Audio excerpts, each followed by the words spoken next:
What is up, Tom? I'm excited to be here. Incredibly happy to be here with you because this guy right here, we go back. We both started our crypto journeys at very similar points in time. We were both nobodies in 2018. We've hustled our asses off and both built really unique companies.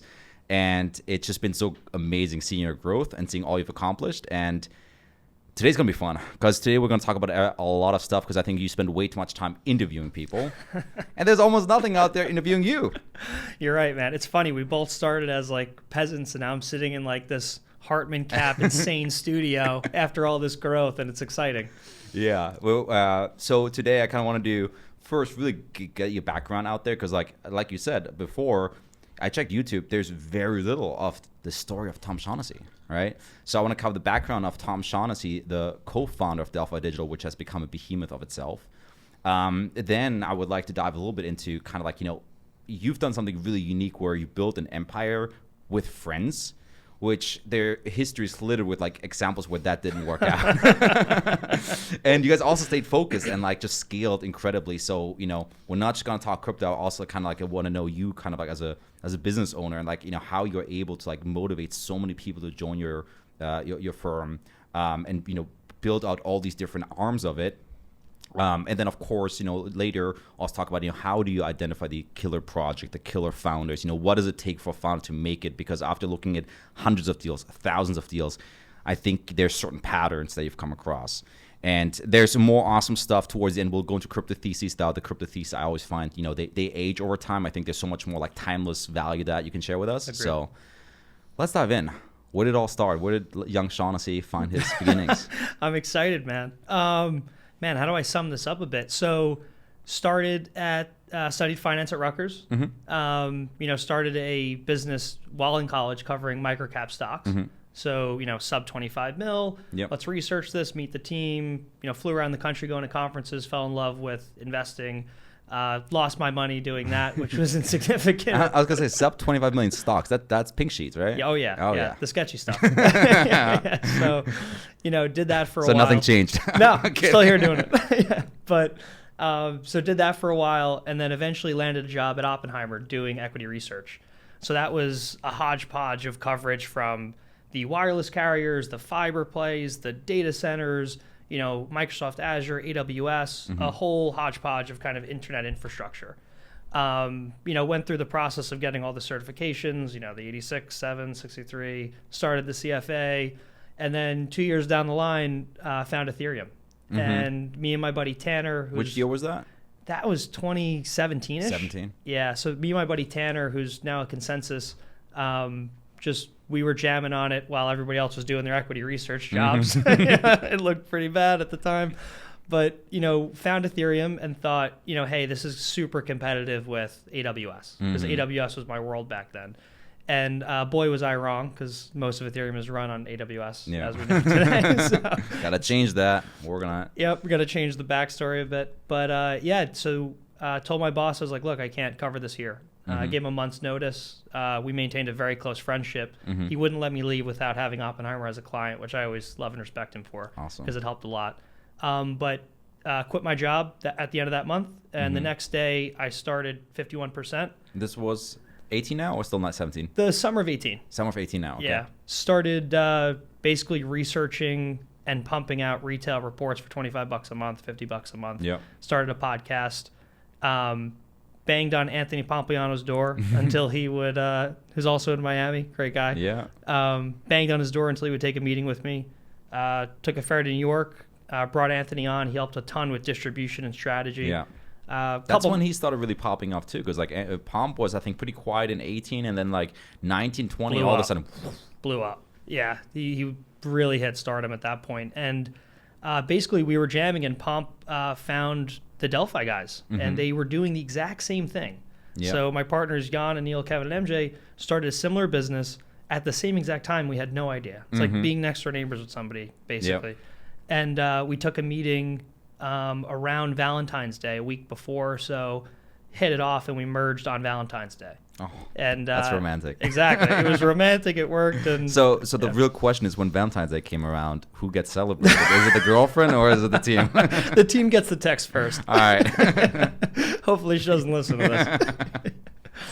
Sweet. Okay, so now this is February. Oh yeah, this is Valentine's Day 2019 then. Yeah.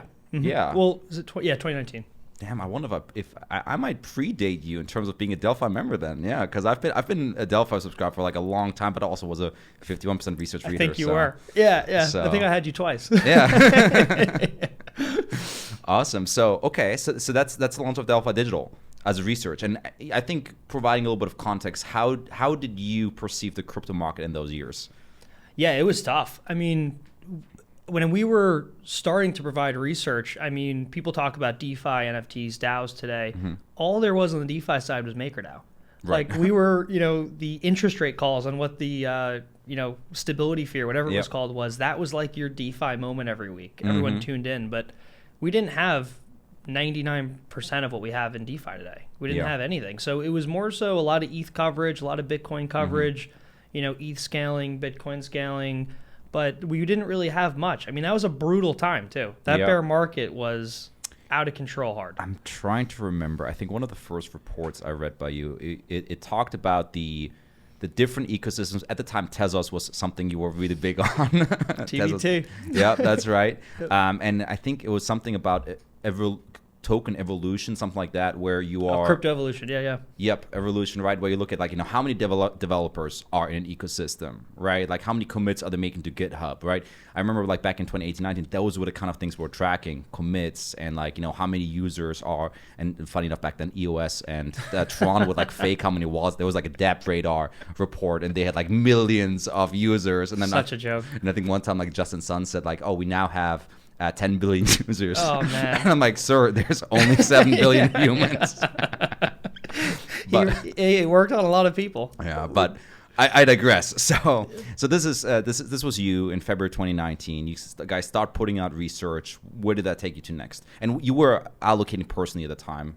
Or how, what was your exposure? Did you ape all in, or? Yeah, it's a good question. When I quit my job, I sold every stock I had. Okay. Full crypto. I think Bitcoin went from like 20K to 3K, so fantastic call by me, obviously losing money again there.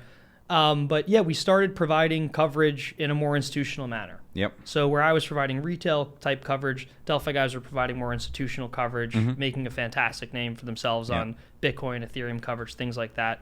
We came together and really institutionalized the concept.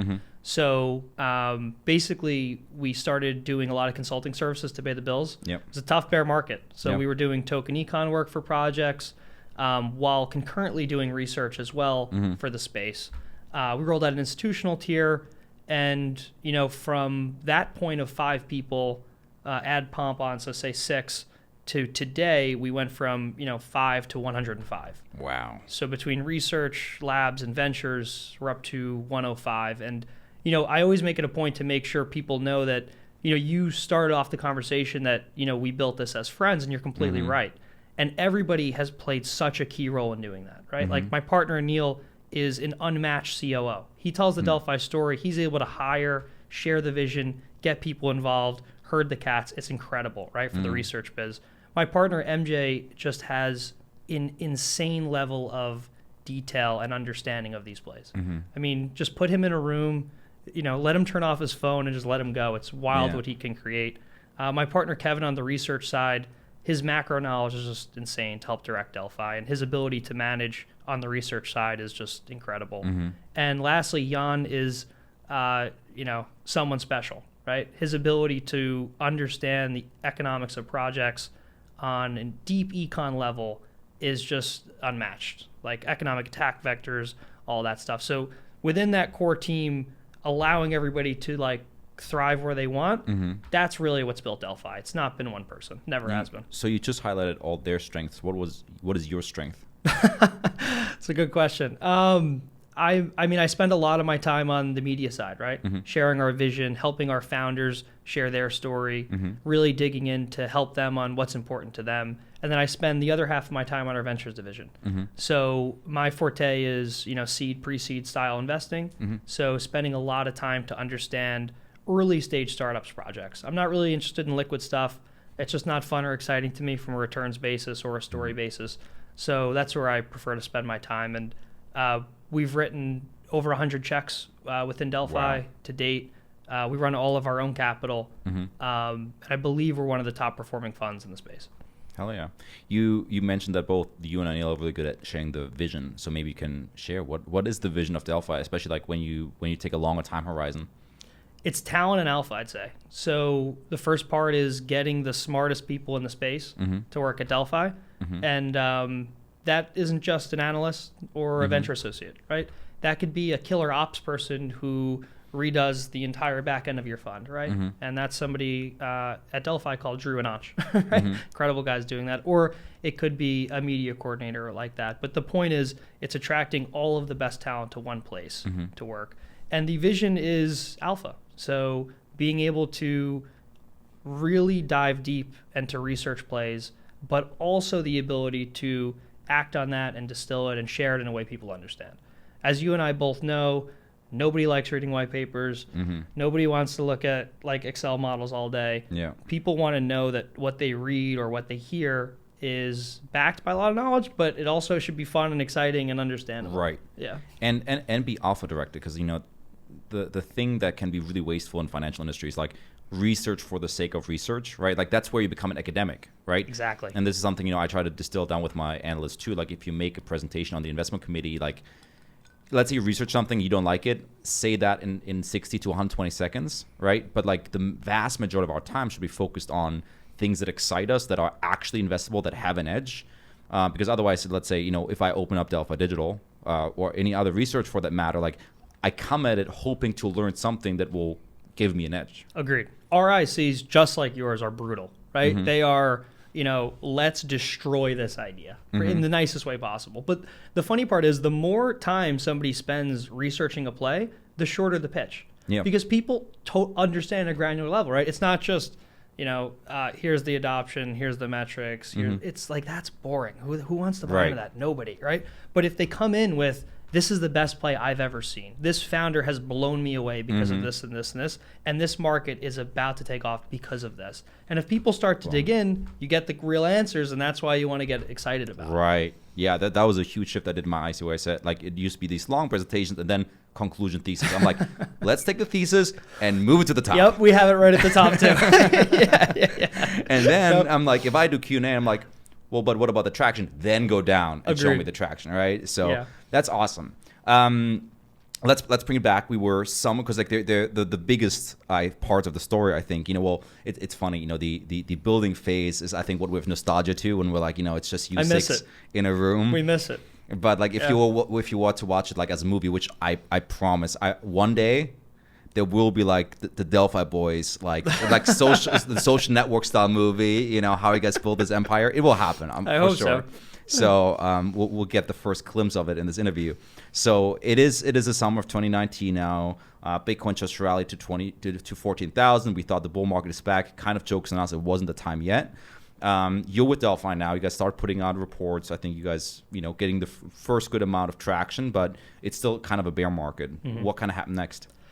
I mean, it was a brutal bear market. I mean, when I see tweets that people say, and I mean, this applies to you too, right? And somebody who built over the same amount of time, people think crypto people got lucky, right? They're like, oh, overnight success. Oh, crazy rally the last 6 months or a year. Like no, man. Like we put rent on credit cards, electric bills. Like we used our own money for stuff like that. Like the journey to build a business, especially during those bear markets, is hard. And it wasn't just waiting for revenue, right? You also needed the underlying space to get adoption and credibility, which we didn't even have back then. So the mix of those two things made it really difficult. So it took a long time. I mean, it was a lot of consulting, a lot of pushing research. And then eventually we got to, the first real bull market, which really took things to the next level. Right. And that's something you guys have done really well, and I respect you for, is that you did consulting, but you did it in a way where it didn't damage your reputation. Because, in the bear market, and the unfortunate truth is that the bear market was so rough that many people fell by the wayside because they let the need get in the way of the ethics. Where many big names that were big names in 2017 became like, you can't touch them anymore. Felix, I love your knowledge of people in the space because you just hit it on the head. I mean, we got offers from, remember, tough time, bear market. You want to take some money. and joke projects come to you with, hey, here's $100,000, here's $1 million. We want to use your name, we want to use your brand. And, after talking at our exec meetings, we obviously decided not to do it. And to your point, we really are glad that we did. Yeah. But it wasn't easy to say no. Yeah. Because I remember in the bear market at some point I had to sell 1 to 2 Bitcoin a month just to keep running operations because the burn was negative. And now in hindsight, you think, wow, that's a lot of Bitcoin. But on the flip side, of course, making way more than that now because you paid it forward, so to say, right? Agreed. Yeah, it's hard to. I have a similar story. Like I sold a lot of, or I sold helium that I was mining early on to pay for things, and I obviously regret that. But it is, to your point, you did that so that you could live to fight another day at a bigger battle, right? And that's why I think we're here. Awesome. So you said the bull market started coming. When in your eyes did the bull market start? Is there a specific month or quarter or time when to you things changed? God, I don't know. It seems like it all just happened at once. What do you think? I don't know. For me, it was post-COVID crash DeFi summer. That was a big turning point. That's a good point. Where, because COVID crash was demolishing to a lot of people. A lot of funds shut down. A lot of people. That was ultimate capitulation, so to say. Yeah. At that point I was like, dude, I'm way too deep. A la Wolf of Wall Street. I'm not fucking leaving. Right? The show goes on. And it was tough. I remember, I guess 2 things stand out at memory. The first one is when You're in Finance launched. So, fair launch, yield farming. I remember putting an article on Delphi out really short on that one, and none of us had any idea of the impact that Andre would have early on. But fast forward, and the birth of yield farming. Well, you give synthetics credit for that, maybe. Sure. But that was huge. And the other one, to your point, was that post-COVID crash glow up was crazy. Right. And then that's when we had compound rewards, Balancer the launched, you had Uni airdrop. Oh man. DeFi summer, at least in my world, was that, we share the same world, but I guess in my story, so to say, was a big turning point. Yeah. And I think that's also when one of the first claim to fame trades came to which was Rune. Yeah, Rune was good for Delphi. My partners Jan and MJ led that one for us, and that was big. They're a cross-chain, obviously liquidity provider, and they're actually doing extremely well right now. They had a rough summer. We helped them through a hack or two, but they've done extremely well. And the thesis just makes sense, right? Right. We're in this space because we want sovereignty, we want decentralization, but all day long we're using centralized entities. We're sending money through Coinbase. We're using say Infura, things like that on the Web3 side. But, Rune is actually a decentralized real way that you could send money around cross-chain. And that's huge. And even to provide liquidity and get yield on the DeFi side there, it just made a ton of sense. Right. And especially, one more context I think to bring in is back in 2018 and early 2019, when you started this was peak Bitcoin maximalism, where touching anything other than Bitcoin almost got you labeled as a scammer, as why are you touching these shit coins? Nothing else has value, where there was a lot of pride in people calling themselves Bitcoin maxi. Yeah, I was very much against maximalism, as you know. I tweeted out that Bitcoin will eventually have to remove its hard cap back in 2018. So, I was very much against that early on. And I wasn't against it because I didn't think at the time they wouldn't figure out Bitcoin scaling. I didn't have the technical knowledge. I still don't, to understand if they will or they won't. It doesn't seem like they will. But it was just the incessant, let's eat steaks and stack sats. Yeah. It was exhausting. Can you guys go build a project? Yeah. I have it's steaks. Boring after a while. I know. I have the steaks. I have the sats. What's next? It was boring. I cut out the seed oils. It's he prayed the Alto of Satoshi once a day. It's all right. Well, there was churches to Satoshi Bitcoin back then, I think. Probably, yeah. At least people had shrines in their houses, but yeah. I digress. Yeah, so that's right about the time I think when you guys launched Delphi Ventures, right? That was summer of Delphi Ventures was 20 months ago, so 2020 summer. Yeah, so July, August. We spent a lot of time trying to raise capital from people. We have a great brand, so we didn't think it would be hard. And raising capital is hard. You've done it several times, and you're extremely successful at it because of your story and your knowledge. But it was tough, and we flew around the world. We got commits from people. And eventually, instead of raising some big fund, we decided, hey, let's pool the capital we have, which was most of our net worths at the time, pooled that, and we started Delphi Ventures. We started it with a little over $1 million in that summer, and since then we've reinvested our capital. Don't have outside LPs. Did you ever rethink that you said, hey, why not, now that the name and brand is even bigger, why not transform it and make it open? Oh God, I have no interest. No interest. Yeah, it's just, I mean, the space, the deals are so competitive. Yeah. I mean, people in crypto or outside crypto see all this money pouring and they're like, oh, it must be easy to allocate. Like, you know this as well as I do. It is not. I mean, you fight for 2, 3, 500K checks in leading projects. A lot of the founders like to do party rounds, get a lot of funds involved, which runs completely contrary to the incentives of keeping a fund aligned. Correct. So it makes it hard to, secure allocations on that side. And frankly, I just don't want to give up the returns to outside LPs. I'd rather just keep it internal and use that to fund Delphi's growth. And I want to disclose how big you guys have grown. I think Jan talked about some numbers before. I think he mentioned some stellar numbers, but I'm not one to share them. Okay. Well, let's just say he's done at least 1 or 2 zeros have been added, right? So it's been done really well. Awesome. So, and right around that time is also when your next, probably maybe the biggest claim to fame play came around, which was Axie. How did that come to be? Why did you choose to work with them? And because you guys were, I guess, consulting, investing, and then also involved in YGG, so maybe we can give a little bit of background on that. Yeah, I mean, it came around because we were close to the team. We were doing gaming work for another fund, consulting. Came across Axie, and we started working for them. It just made sense from like a Pokemon Go perspective for some of our partners. And we went to work. I mean, it took a lot of work on that side. There were obviously concurrent consulting jobs at that point. But it was funny. I mean, Axie also couldn't even raise money at that time. I think there was like limited interest for, I think it was $1 million round. I forgot. Wow. Yeah. But it was hard to raise money. And I mean, to see the success that they've had, I mean, with Axie and Ronin was huge. But yeah, I mean, again, we didn't have that much capital, right? I mean, remember, we only had a little over $1 million. So, after allocating to Rune, and then another big play for us early on was Tokenomics. It was called Fractal back then. Yep.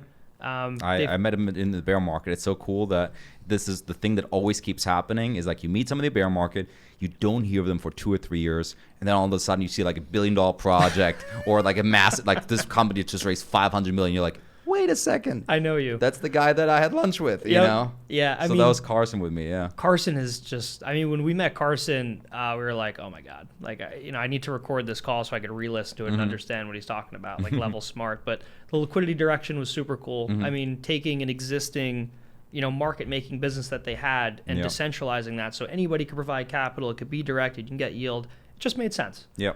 We spent, obviously, an inordinate amount of time diligencing it. But I mean, they've really grown. I mean, Paul and their whole team have just crushed the community engagement side. I mean, they have grown an incredible community, and it clearly shows. I mean, the token price is doing pretty well. Yeah. And I think this is a good time. I guess we'll finish the biography later. But this is probably a really good time to kind of like dive just an inch deeper on all these, like whether it's Rune, Axie, or Tokenomics. Those are the winners. You said you wrote 100 checks. You've looked at a lot of others. What do you think made the difference between those three? Is it the founders, the teams, the products? Is it luck? Like where do you see, like, because I think you and I guess both you and I are create case studies for a lot of young people out there that say, hey, I'm not a crypto OG. I think both you and I probably thought we were late. I know I felt I was late to crypto. Definitely felt late. Definitely felt late, right? So I think there's a lot of people out there, they think they're late. Crypto already happened. They might have some background, but not a crazy background. They don't have a huge bankroll. They might not have a lot of connections. When I first started the fund, I was only able to raise like 6 figures. I was tiny, right? And so, I think a lot of people could relate. So what were the things that led you to these deals? Well, it's funny. Your 6 figures, it doesn't sound like a lot today, but like crypto adjusted if you raise that capital today. Yeah, like that's an insane amount of money back then, and you deserve credit for that. Delphi Ventures has evolved so much since we started. I mean, when we first started, it was, the 7 of us, so the original 5 partners, and then Jan and Jose, who now lead our labs division. It was us debating stuff as we normally did as execs, right? We'd sit around a table, we'd argue, we're all friends, so it was very casual. We could dive into stuff, and that's how it was. But one of the key items for success was there was an insane amount of screening and due diligence that went into each play, and that was driven from the research division. So the ability to go really deep into projects. And I don't mean like, okay, they use a bridge and it's a 2 or 3 multi. I don't mean that. I mean like really understanding, drilling the team on the technicals, the econ, and the product, and understanding it after having that research knowledge and reusing that base. That's what made the difference back then.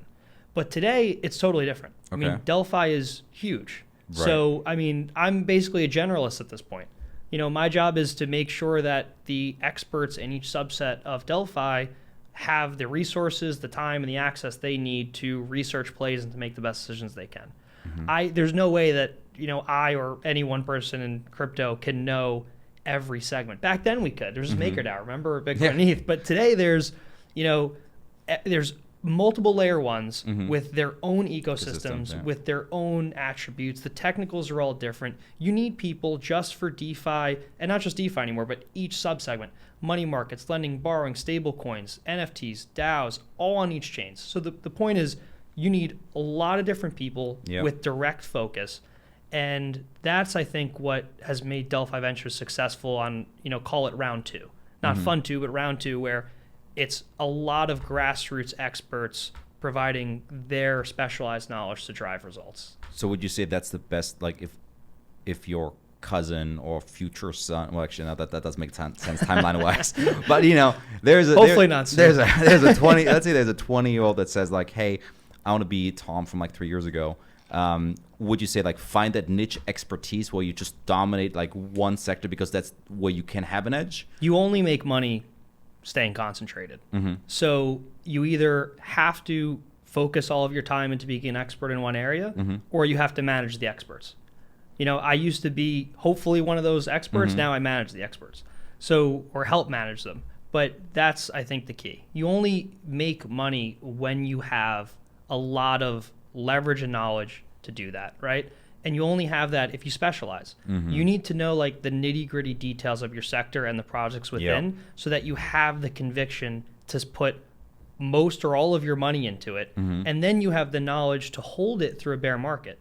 Nobody apes their net worth into something, holds it through a bear market randomly. Well, I mean, a lot of Bitcoin people did, but then they sell the moment it's like a cent above a break even, and they never actually capture any upside. Exactly. Yeah, I mean, again, just like a business, these plays that you and I invest in, they look like overnight successes when you sell. But having the conviction to hold through that, bear market or that sell-off or that hack, or even to reallocate more, that's what drives the growth. And having that conviction is key. And you have to concentrate your knowledge to be able to do that. And it's funny because you said a word with concentration. I remember it was a bear market tweet, or it might have even been like a 2020 tweet of yours where you said, I have great tweet I have memory. some cringe tweets, man. Dude. Please don't. It's not that one. Okay, good. Unless you want to share which that one is. I'm kidding. No, he said, I think fortunes are made through concentration and fortunes are defended through diversification. Something along those lines where it's because people keep preaching, diversification. Yeah, I mean, that's what you do when you already have it and you want to, defend it. But the biggest, whether it's the biggest entrepreneurs, I mean, if you're a founder, you have 100% concentration in your company, right? Exactly. I mean, take out the concentration of build capital, take out the concentration for knowledge. It's just fun. Yeah. Like, do I care about the 1,000th play that I'm looking at? God, no. Like, it doesn't make any difference to me. But being able to have specialized knowledge works. And the ability, the only reason Delphi is able to make so many bets is because we have such a large team and we can have individual people have their full-time job as those projects. If we were writing 100 checks and we still had the original partners, that would be, cringe for founders. I mean, hey, it wouldn't work. Yeah. So how do you deal with that from a allocation perspective? Do you trust the 105 of the 105? How many analysts? I mean, the ventures division is only 25 or 30 25, people of that. right. There's some overlaps here and there. So let's say 25. Do they have discretion in allocating because you say like you are the expert, I trust you'll make the right call, or is it ultimately still because you said you're a generalist, they make the presentation and you're like, all right, this is a go, this is not a go? Yeah, I mean, it's a member managed focus, so anybody could come present their idea. But at the end of the day, it's it's a meritocracy. So whoever has the best idea wins, and it's not like I say that meritocracy comes off combative, right? Like, oh, this guy's trying to unseat me with his knowledge. It's really not like that. It's It's more so, hey, this person spent an insane amount of their time to understand this. Here's their presentation, and here's why they want to allocate capital to this. Yep. Let's listen and let's discuss it. And if it's a great play, we allocate. Awesome. Okay. And have you found that the quality, and I guess this is not meant to be a ding on your analysts. No. On your, because I'm going to like, has the quality decreased or increased since you've been scaling? Since it's not the original 6 anymore that make all the calls, but now it could be that an analyst says no to something that might have been the next axis, right? That maybe they looked over. Yeah. But there is a certain level of trust and delegating that you just have to do. Like you can't look at every deal. I personally, one of my biggest pet peeves is when somebody hits me with, "Oh, you passed on this. It has a massive val." I can't stand it. It's like, yes. Oh God, I just sent you that email about the kill.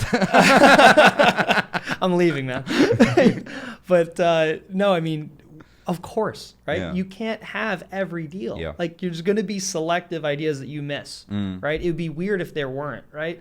And you have reasons for passing at that time, which are irrespective of the current valuation, which might not even be sustainable, right? And that's more of a generic answer. But no, the quality has greatly increased because, we're all the execs have to do jobs that the analysts don't have to do, right? Right. Ops, legal, regulations, hiring, firing, managing, incentives, like all that stuff. You can't do that and be specialized, assuming the whole breadth of the space. So having dedicated people has really helped a lot. And, they shine. We have a lot of incredible people at Delphi that do that. We have analysts like, Avi, who has done an insane amount of work on Web3, or Alex Golding on Solana. I mean, our breadth there has really helped a lot. Awesome.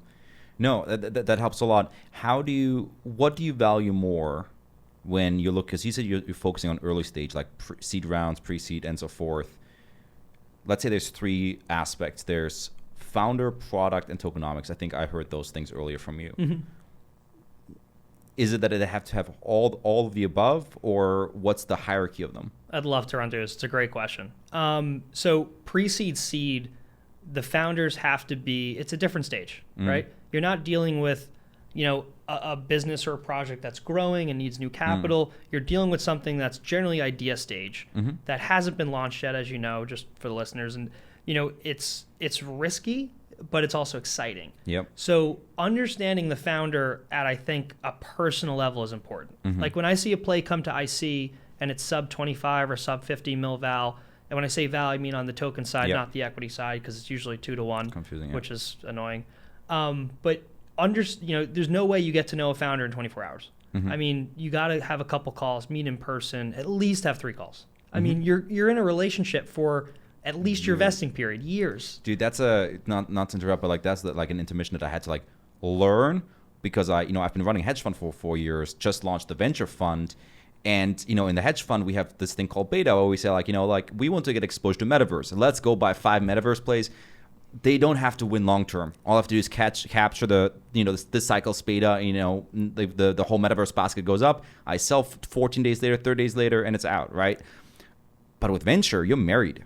Yeah. For like 5 years. You got to take one hat on, put the other on for you and stuff. But you are married, right? I mean, understanding why, it sounds like all, classic VC style thing I'm going to say. It sounds dumb, but it matters. Like understanding why a founder wants to start a project and getting a good answer is the reason why they'll make it successful.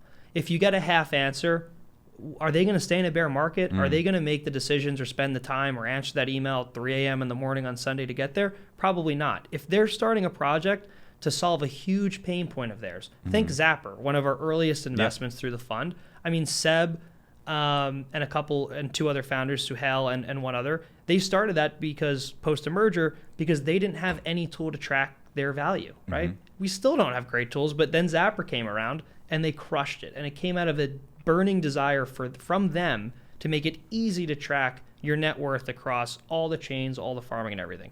That's just one example of founders that really crush that, but they need to be passionate, relentless, economically aligned, and there also has to be a good dynamic between the founders. How do you guys handle problems and conflicts? Do you handle discourse? Like that sort of thing is really, really important. But generally, you can tell the passion from a founder when you get into it, because they will one of my key tells is like the amount of detail they give you and the amount of rabbit holes they go down. Like you could ask about something seriously mundane. Like we invested in GM recently, that XYZ, and I mean which is a Web3 social media type play, but his desire to just talk about intricate little things like followers and go down rabbit holes for an hour, that's a founder that's going to crush it. Right, when they nerd out and you're like, honestly, it's a little bit too much info, but like I just enjoy that you enjoy. You can tell they're thinking about it. Yeah, exactly. When you get a founder and they're like, oh, we'll figure it out. Like, that's next year's problem, or we're gonna hire someone to handle that. Like, wow, you didn't even think about it. Like, oh, right. Then it gets rough. Like all the questions I ask, you should almost be annoyed about it because you've been thinking about them so much already. You should be totally annoyed. Yeah, right. Exactly. Yeah, we should be annoyed. Isn't this obvious? And to us it might not be, but to him it should be, or her. Yeah. No, it totally should. One of the things, there's a couple of things I want to dig in from what you just said. One was you said they should be economically aligned, which kind of brings me to the conversation of equity versus tokens, because when ICOs first came about, tokens were useless and people pretty much work for equity. Prime example, like Ripple, where like Ripple Labs is a super valuable company. Ripple, the token, I'm a famous shorter of it, I love that you did. I called them out on Bloomberg and I was waiting to get swatted by drug lords all over. Yeah. So there's that, and then over DeFi, someone and whatnot, tokens started making value, and then you start having valuable tokens and valuable equity. Now slowly people are dissolving their foundations, dissolving their firms. Now we've got DAO-centric approach. Now you've got NFTs with private equity. So like in a world like that where there is sometimes 1 to 2 to 3 competing sources of value, how do you define economically aligned for the team? Yeah, it's a deep question, and it's a good one, especially from an investment angle and a community building. We'd love to talk about communities later too. But so generally when we look at deals, it's and obviously this is an advice, and I'll let the lawyers fill in the details. None of this is financial advice or legal advice. But generally the way we see deals, same as you. You get an equity entity you invest into, and usually it's a safe and a warrant. So simple agreement for future equity and a warrant for eventual tokens.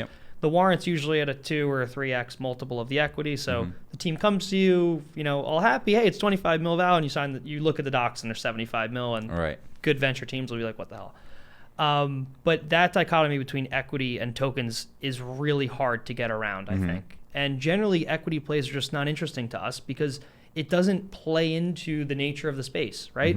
You want a token because you want to give away your project to the world, to incentivize users, to share value, to incentivize people to build this thing and own it, right? We don't want an equity IPO. I don't want to own shares on something on the NASDAQ. I don't think you do either, right? And it's just not interesting. You can't use those shares in the protocol. Right. I'm not, it's stuck there. I'm going to proxy vote for something on a board meeting someday. No, nobody ever does, right? But having a token that you can use to grow a protocol is just fun and interesting, way smoother, and plays into the nature of the space. So generally my recurring ask on our IC for every play is what's the token val instead of the equity, and people get annoyed. But generally we look at the token side on the val side. And you asked about founders being aligned. There's another dichotomy between community ownership and having a founding team that owns too much. You mentioned Ripple. Like those founders got ridiculously rich because they owned a majority of a token that I think is a scam. I think you would agree. Yeah, in the SEC filing, I think they dumped 680 million or something to that tune on the public. Meanwhile, promoting it and even running marketing makes to pump the price. Oh my God. Yeah, that's brutal. I'm surprised they got away with it. But you want founders that are aligned. Right? You want founders that are. So what's a sweet spot, maybe?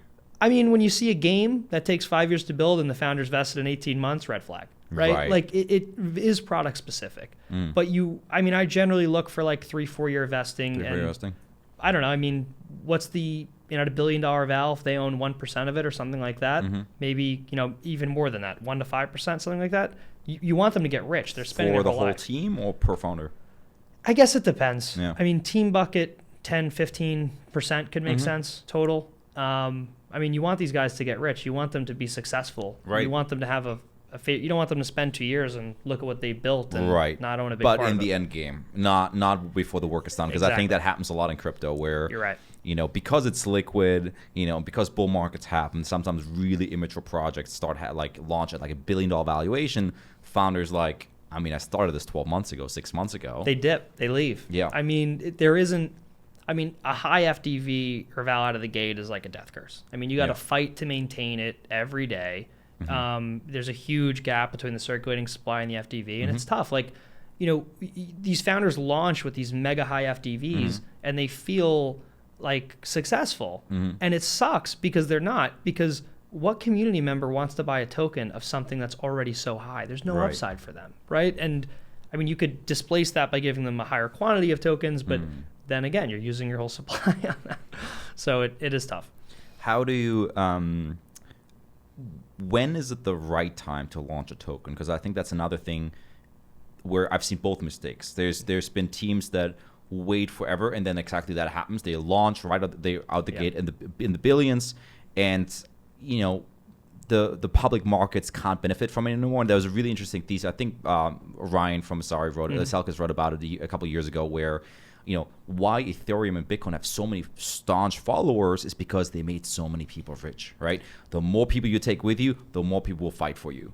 They did, and I know some of them, and they're great people. But the reminder is that what is their incentive to come to work every day? Fair. If you're worth $1 billion, are you showing up to core dev meetings? Maybe because you have so much of your value locked, but realistically, probably not. There's nothing wrong with that, though. These people allocated significant amounts of their time and capital at early stages of projects. I have nothing against them being successful, and I think no. That wasn't so as much a point. The point was more so. Let's say you invest in the project. When do you advise them to launch TGE? When do you advise them to launch a token? Because if you wait till the billions, you're not going to get as much of a community. But if you do it very early on, that can be a curse too, because there might not be enough liquidity, and if it then drops, you won't be able to raise any more money, because then you're stuck in, let's say, the 20 million market cap range, which can be pretty death unless you find somebody that wants to save you, me. You're totally right. No, you're right. It's tough. Again, not legal advice, but I generally do not push teams to launch a token. No? Okay. Because not that I don't want them to, but I want them to come to us with a really good reason why. Got you. Right? So, the worst thing, and you just brought this up, is a team launches a token and nobody knows what it does. Yep. It's just sitting there bleeding, looking for a use case, looking for a buyer. There's nothing to do, nowhere to go. It's terrible, right? But being able to have some semblance of, hey, our token's going to be used for this, this, and this. Here's our roadmap. And you know what? This isn't a fake roadmap. We could actually deliver on this stuff, right? We'll have syncs for it. We'll have use cases. Then it makes sense to launch a token. Launching a token just to launch it is dumb.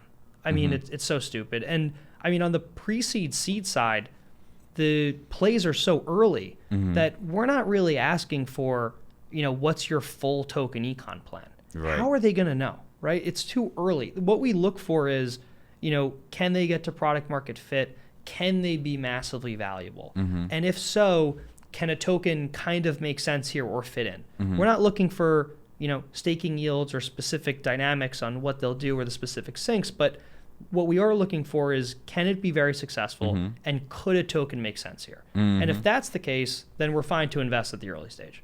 Got you. Okay, so it's less about that the token is really already planned and committed, and the TGE is, let's say, 6 months out, 12 months out. It's more so it's a great product where a token could make sense. Having that much token plan that early might even be a red flag. Right. Because why are you not focusing on hiring, delivering your product, shipping code, building a community, right? The token stuff can be figured out later. Right. And it doesn't always get figured out later, as you know. Some of these projects have no need for a token, and maybe they stay equity. But yeah, I think that you need a good semblance, but definitely not looking for insane token plans early on. Since you guys have kind of become known as the token guys in terms of making tokenomics, anytime we talk to early stage, they're like, yeah, maybe we can lock down Delphi Digital and they can, as an investor, and then they can make our token model. It's like you guys have the magic, right? So what is some of that magic? What do you think is our key components to a successful token? It's a really good question. A successful token is not easy, right? But it's also not all Delphi, right? It's having a team that understands what their project is and what a token would be used for is huge. We're not the founding team of these projects.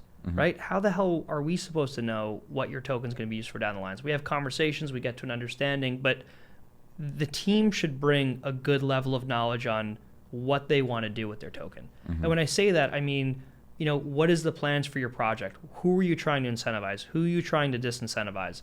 What are the economic attack vectors you're trying to avoid? Are you going to raise in the future via a round or something like an IDO or an LBA or an LBP or something like that? So we got to put tokens there. Those things are important. And then when they come to us, we can really help them optimize and just key in on what that all means. And we've seen a lot of really bad token econ pitches from a lot of really smart teams. And that's fine. We're not, that's our focus. It's not their focus. And that's how we help a lot. But being able, I think, to understand at a granular level, hey, we didn't use our whole token supply for a bad use case like we just discussed, right? We haven't launched the token yet because we're not sure what it's like. We love that. Trying to repair it after the fact is really hard because you already spent all your tokens. But coming with a supply to use to incentivize a community for a real project is super fun. And it takes a lot of work to understand who you want to incentivize, what the economic attack vectors are you're trying to avoid. Is fun because it's like a creative design space. I saw, an easel on your den before, right? You like to paint. Like, it's the same kind of idea because on a per project basis, you get to work with founders to bring in users for totally different use cases. And it's like super exciting to be able to do that with some teams. Yeah, I think that was one of the most fascinating cultural changes that crypto's brought forth is really understanding incentives, but to such a deep degree where you understand, incentives make the world go round. Let's place the right incentives in the right place, and this thing will almost build itself. You're totally right. And the funny part is, and I don't really know how to conceptualize it the right way, you go on the internet and you find experts on anything, like Reddit. Like, you can find experts on curtains or cleaning or lights or, radios, satellites, whatever, right?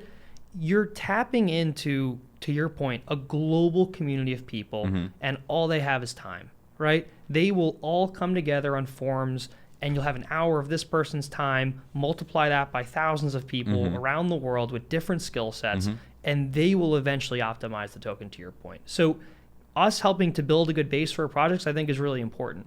But eventually having a community really take shape and to influence the token is massively important because they are the users and the owners of the project, unlike the traditional world where they're totally separated, where the owners of Apple, them buying a MacBook doesn't matter.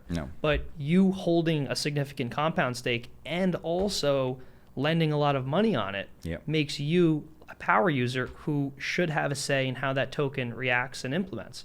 On one side of the hand, you might want to give a lot of comp out because you're a huge lender and you want the incentive. On the other side, you want to not earn that and give it to borrowers, so you have people borrowing the capital you're putting in, which is against your self-interest as a user. So, I mean, comp is maybe not the best example, but I think the good part is that you have a global discourse and debate to eventually get to the incentives you want. And it doesn't always pan out. Governance is extremely hard. And what I'm saying is probably a little utopian, but I think we'll eventually get there. Well, that actually brings me to a really important question too.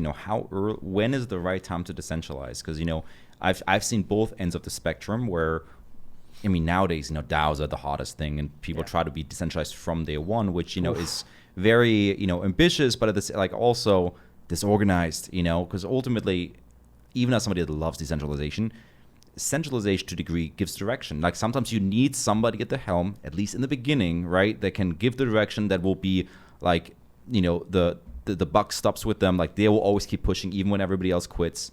But then, of course, people say, well, this is not decentralized. The team has all the say, all the power. So at what time would you recommend teams to, or at least recommend teams / have you seen what works best? Yeah, it's a really good question. And I mean, it's central to the whole space and why we're both here, right? I mean, when I see an early stage project, I want it completely centralized, right? I want to meet insane founders that are running extremely fast. I don't want them to be slowed down by like a community's opinions. I want them to like build an initial MVP, get the code out, and give me something to try or to use, right? Eventually, over time, I think they should decentralize. And the whole progressive decentralization meme is nice, but the reality of it is I think it's basically just bringing in other people while maintaining that core team saying yes or no at the end of the day, which is fine. But I think after you have a core team to ship something that the community can play with and get involved with and have upside and ownership in, at that point you should start to decentralize the community. Let other people who are self-interested do proposals and discussions and debates and start to get a sense of ownership in this thing. And eventually over time, I think it should be fully decentralized and owned by the community. Yeah. The reality is there's very few examples of this. I mean, Kane from Synthetics was an amazing one. Yeah. He was an incredible guy, by the way. I mean, he, I think, left for a good amount of time and then ended up coming back. You know, Rune from MakerDAO just left. Yep. I mean, those are really the only two examples I can point to. I mean, Vitalik is pretty hands-off at this point. Ethereum is so big. I don't think he's hands-off. I don't want to speak for him. But I mean, the developer group around Ethereum is so robust that, you know, if Vitalik, you know, went on vacation today, nobody notices. If Vitalik went on vacation years ago, the market stopped. Right. Do you remember the tweets like Vitalik died? I think that was right. There was one day where, like, you know, Vitalik was in a car accident. It's like flash crash, 10 cents. Yeah, I'm hoping, like, my goal and what I tell founders is I eventually want you to fire yourself. Right? Like, I'm even, you know, we try and do that all day long. Like, hire an analyst that's better than me at this or that, right? And that's, I think, the goal, because we're leaning into community-oriented projects that span the world. There is zero reason why we need, like, a bureaucratic CEO or something like that. I don't think we're anywhere close to the DAO tooling or coordination mechanisms in Web3 to, you know, quote, fire the core team yet. But, you know, I think we're getting there. And, you know, one of the cool features and projects we invested in recently was Coordinate. You know, have everyone in a community rate everyone else and give value flows to them. And that's a really unique way to incentivize people for their work. Hey, you know, Felix was at Hartmann Capital all day long working, and this other guy wasn't, you know, and all the LPs vote for you, right? And it's an interesting way to, like, organize within a DAO, but as you and I both know, there's more DAO tooling companies than there are DAOs. Yeah, well, I think the funny thing is it goes from one end of the spectrum to the other. A while ago, there was, like, no DAO tooling, and you're like, so what do we use? You know, there was Aragon, and then there's finally Gnosis Safe, you know. Aragon, jeez. Yeah, even those, because I sat on some DAOs that use it, and it was like, it was rough. Yeah. It was very rough to use, you know. And so you have, you know, if you're trying to, like, I have this thesis, I said on, I think, Pump's podcast, where I said, like, you know, I think by 2025 or 2030, I think it was 2030, I said, there will be more DAOs than LCs, right? Nice. So by 2030. But for that to happen, like, there still needs to be a lot of, like, infra that's good, right? That's actually usable. Yeah, I am totally with you. I mean, I spend one of my personal interests is investment DAOs. So, you know, there's funds today that are purely passive capital. I mean, Hartmann has LPs, but you guys are extremely dedicated and you actually help build projects. Like, that's a totally different world. I'm talking more so like the boomer TradFi funds who just want to allocate to the space. Top 10, top 20 coins on Coinbase. Yeah, so I mean, my thesis is those guys are going to get completely smoked. I mean, they already have, right? I mean, like, you talk to TradFi guys, and the only thing they're investing in is these Silicon Valley-esque VC plays that they're only getting because they know somebody, which is stupid, because you have to be boots on the ground, as we are and you are, to really get, you know, solid plays. But the investment DAO side is really big to me, where the builders are the LPs in the DAO, right? Because it's their capital, but they're also building. So there's no dichotomy between the capital and the builders. And those funds, they haven't really taken off because of some legal restrictions. You know, accreditation laws and 3C7s and, you know, stuff like that, and RIA stuff. But when they're able to take off, I think they're going to be one of the biggest things in the space. Do you have an issue with founders becoming angels? That's a good question. Yeah, it's tough. I mean, I don't have a problem if they've built out enough of a team to take over their responsibilities. If they're writing more angel checks than I am, it's kind of concerning. And it's happened. Right. It's happened a lot, where I would say, you know, I'm just going to lump them all in a basket so nobody feels personally targeted. But I would say a lot of, like, the DeFi 1.0 class, you know, most of those founders, they either all have their own, you know, venture funds now, family office, they're famous angels. Meanwhile, DeFi 1.0 is having a pretty rough time, you know? So it's like I think it's the only segment that actually lost money in 2021. It's also kind of crazy because, like, 90% of their wealth are in the or the DeFi project they're not focusing on. And 25 to 50 angel checks will literally not move the needle for them. Yeah. So it also doesn't make sense from like an incentive time spent scenario, but hell, man, keep writing checks. I guess, yeah. Well, because it kind of goes hand in hand with what you said a second ago about founders kind of firing themselves ultimately, because I do think there's a big difference. There's builders and there's operators. And in the growth phase, you need a builder that is visionary, that has the drive, that will break rules at time to move things forward. And then when things are at the scale level where now it's like, if the reprice is done and now in the slow growth, the sliding phase, so to say, you need an operator that just, keeps everything running smoothly, because the founder that needs to innovate will probably start hating that job, because now it's just day-to-day operations. It's the hamster wheel, which some people love. Some people are great managers. So it's almost better to say, hey, that visionary founder, you put in those 3 years, you find an operator and go build something again, because that's what you're good at. I really love how you broke up the builder, initial founder, and the operator. The biggest issue I see within projects is when that builder starts to get to the phase when they need an operator, and maybe that operator within the project starts to really grow and start to run. That is a hard time, because basically the parent has to say, I'm leaving my kid, I'm leaving my project, and I'm going. And I don't think a lot of people have that emotional intelligence to do it. I don't even know if I would, right? Like being able to say, I built this, now you can grow it better. That's tough. So I think for founders that can do that, it's great. The reality is, I think to your point, they just start hating what they're doing as operators, as going from builders to operators, and they just burn out and they just dead. I think that's kind of what happens most of the time. It happens a lot, because it's also got to keep in mind, and we both have to live through that. It's a 24/7 market that is probably it is the most volatile market out there. That is also struck with perhaps the most exogenous events, where it's like, for me, one of those terror months where, like, I think even after the bear market, those were like just years of terror. But then like 2020, we had like September, October, I remember, was these really weird months. DeFi summer just ended, massive crash, right? And then you had like Trump made a comment of crypto, nuke, right? Qcoin gets hacked, nuke, right? The CEO of OKX got like arrested by the CCP or something like that, nuke, right? And it's like you're always like one weird story that you have no control over. Away from your portfolio getting nuked, right? How do you handle like crypto stress? How do you like unwind, disconnect? What's your strategy? I guess I'm in the views. For me, a couple things. I think one of the biggest changes I made since the bear market was higher time frames. I used to be a day trader. The only times I do that if it's catalyst driven. So if there's a specific I know you're in Rune, so I'm sorry. When Rune got hacked the second time in a week, I shorted Rune in a long trend, because I was like, this is a pair trade I can make, right? Or when the SEC charged Ripple, right? I shorted Ripple. Those are catalyst short-term trades. But if there's no catalyst, I'm longer time horizons now. Like our turnover is like 3 to 9 months. So we hold positions for like a quarter. So it's really much slower, which means I can take my time to research. I identify something, I pick it up.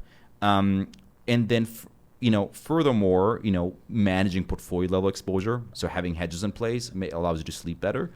And last but not least, I think lifestyle-wise, you do need hobbies that take your mind off. So for me, that's a big one, especially when markets are horrible, right? Like so, in the bear market, I did a lot of like martial arts. The reason that worked for me is because you have to take your mind off, otherwise you get punched in the face. But you're totally right. I mean, you'll work nonstop and burn yourself out. Like I even catch myself doing that on Mondays. I'm like, man, I got a whole week. I gotta like slow down a little bit. But I love your hobby segment. I mean, for me, frankly, it was more of an operational step, right? It was being, as you know, Delphi has a lot of people in it, a lot of groups, and it sounds stupid, but it was frankly just messages. I mean, being in so many groups and within Telegram, Delphi, Discord, oh my God, Signal, being in so many Delphi groups and so many external Portco chats, and then obviously all of your community chats, it's exhausting. And I realized at some point that I'm actually doing everyone within Delphi and our LP, or not our LPs, but our Portcos a disservice, because I don't have the time to, reply to specific requests targeted at me in a thoughtful manner. So basically what I did was one day I just muted 99% of my chats outside of our exec and, important ones. And now I just reply to people when they at me, and I have the time and not stressed out to like answer and actually build in a thoughtful way. So that really helped my stress level, but definitely got to get another hobby. Maybe I'll try martial arts. And I mean, well, that was a podcast answer. I mean, the truth is, like, I haven't done martial arts in like a year. It's also been a good year, so I don't need it as much. I don't want you to do martial arts. I don't want to bear market.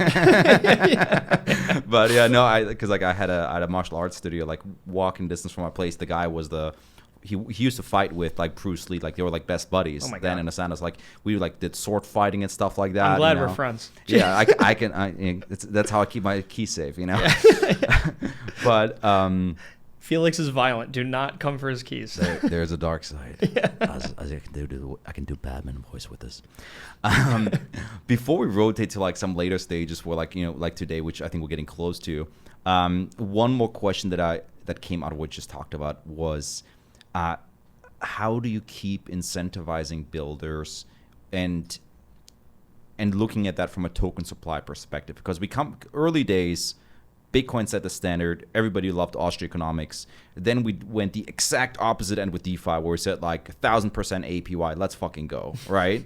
And like fake it till you make it. Essentially, like we broke the chicken and the egg, but now we're paying the price.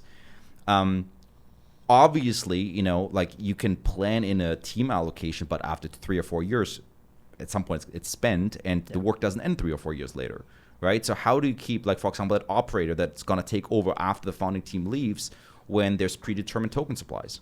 It's a really good question. And I mean, I think most projects do not spend enough time after their initial raise or initial capital event on this.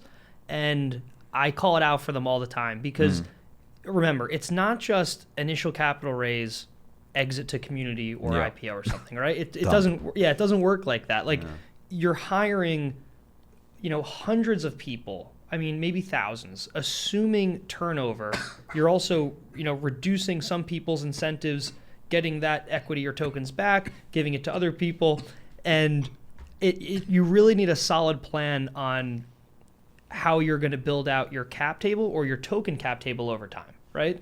So having your initial founders is great, but you on one end of the spectrum, you want to make sure those founders are obviously happy with their financial exit when the time comes. If they own 10% today, are they going to own 0.5% or percent down the line?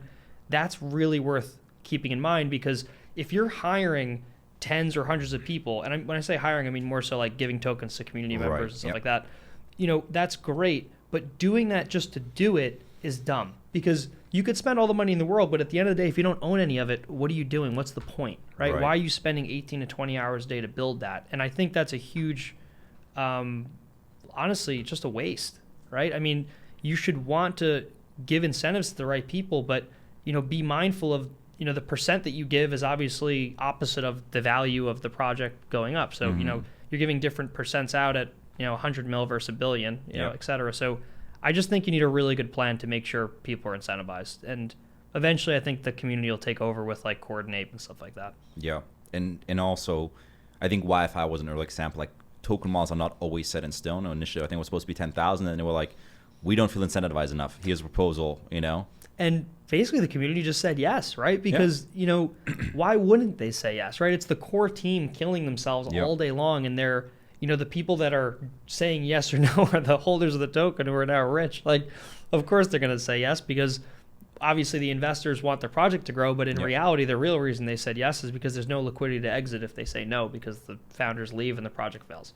Right. So, yeah, you really got to be mindful of that. But, I mean, it gets harder as you're a public token, right? Nobody is printing Ethereum to give to the core devs to build, right? And that sucks because, Ryan Zur said this in a tweet a couple days ago, Dialectic, like these core devs are professional athletes, right? They should be paid as such. And he's totally right. Yeah. We should be paying these devs insane amounts of money. It is so hard to hire a developer. And listen, I think that's the primary reason why Bitcoin is struggling.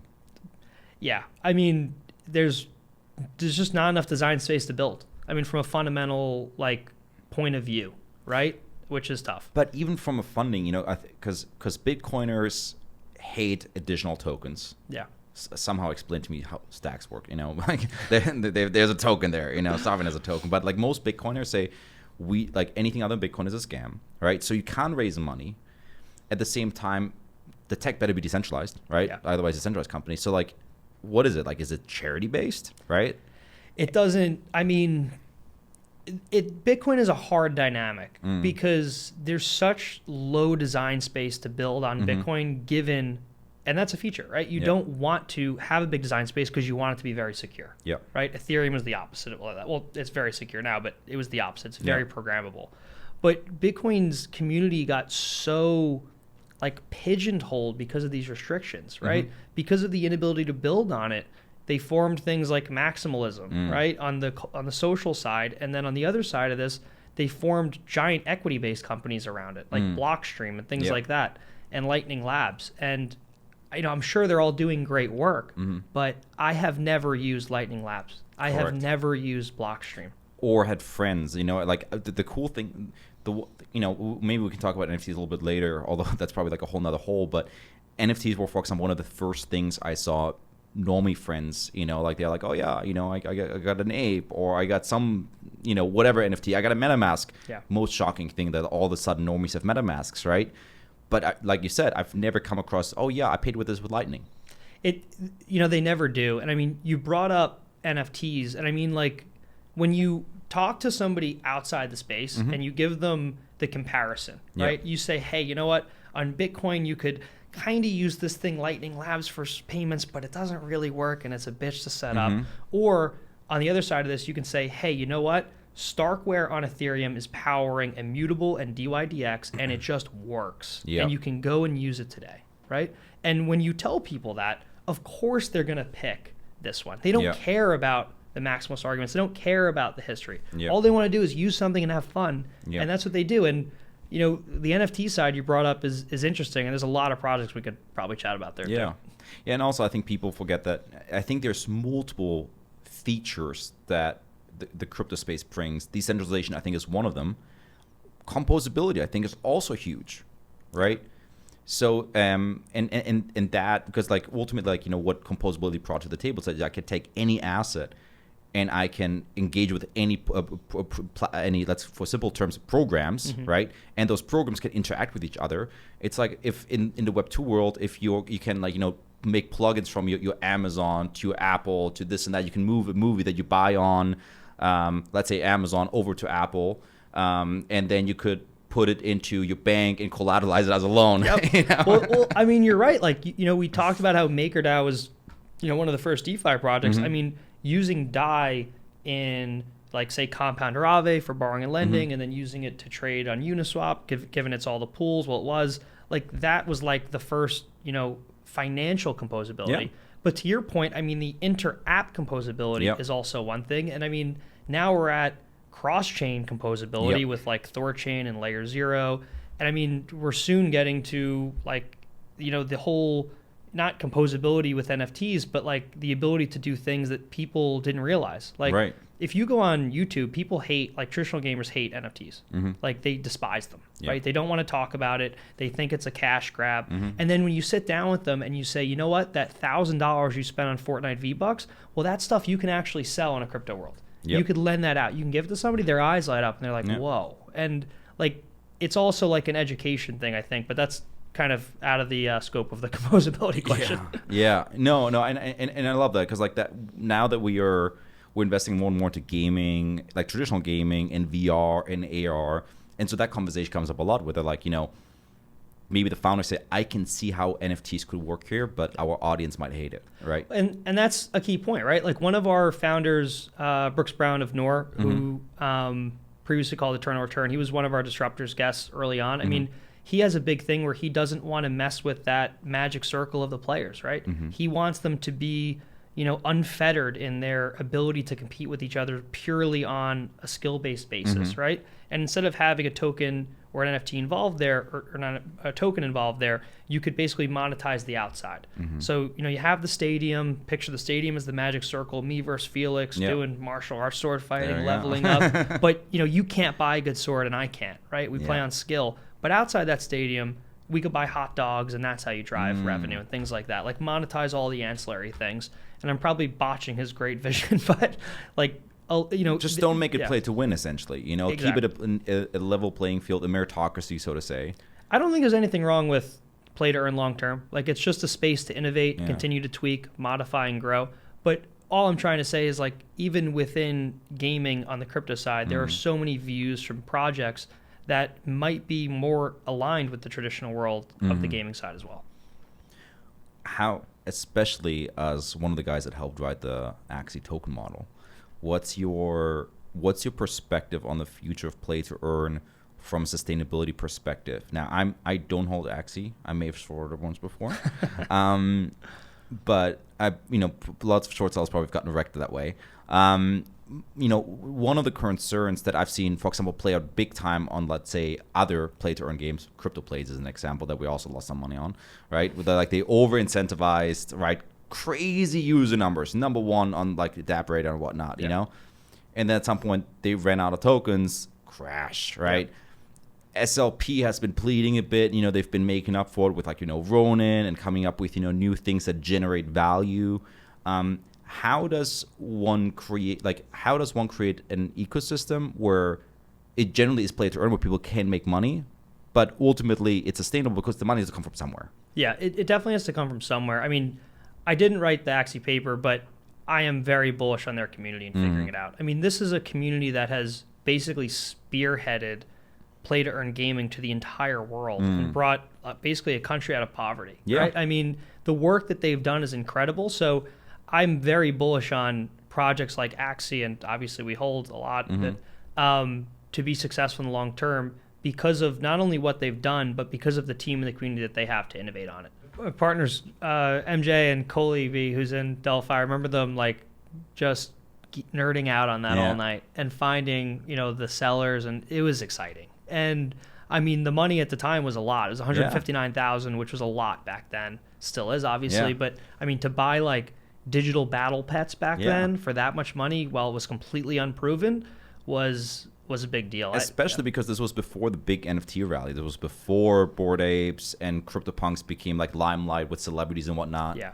I mean, it's still the case, right? Yep. Like a project that I'm personally super big on, and Delphi is very aligned with and invested in, is ASM. I pay attention. You do, man. And I mean, we spent an inordinate amount of time running scripts for every ASM brain manually. My girlfriend almost killed me that night to find the rarest brains we could, and we found the top 10. Congrats on still having one. Yeah, no, she's a good one. But I mean, finding the top 10 IQ brains, trying to link, Discords with OpenSea addresses and seeing who owns what. Eventually, we bought the second highest IQ brain for ASM. I bought a bunch personally, obviously, and that just made a lot of sense. I mean, that's an NFT, but it's very different from other play to earn games, right? Because ASM really isn't play to earn. The way it works is you have a brain, which is an NFT, and you have these players, AFA All-Stars. And the idea is you link a player with a brain, they go online and they play soccer against each other. So me and Aaron, the founder, who I'm going to completely destroy at his own game, I'm excited. If he's listening, I hope he is.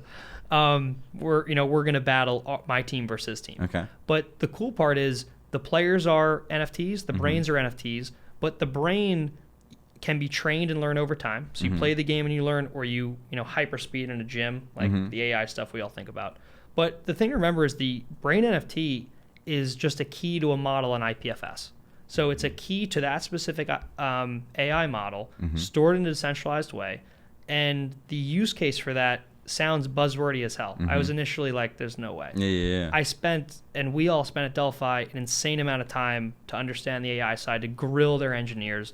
And we came away extremely bullish. So we invested in the seed, we invested in the latest round, we bought one of the rarest brains, I bought a team, a boss player. Like, we got so interested in it because the ideas for what you can use for an AI NFT are huge. I mean, a Delphi chatbot that we feed all of our reports and podcasts to, and hopefully some Hartmann Cap podcasts, and own that as an NFT and license it out or have people interact with it, that's like one small use case. I mean, think about Grand Theft Auto, right? You have all these dumb computer players all over the place.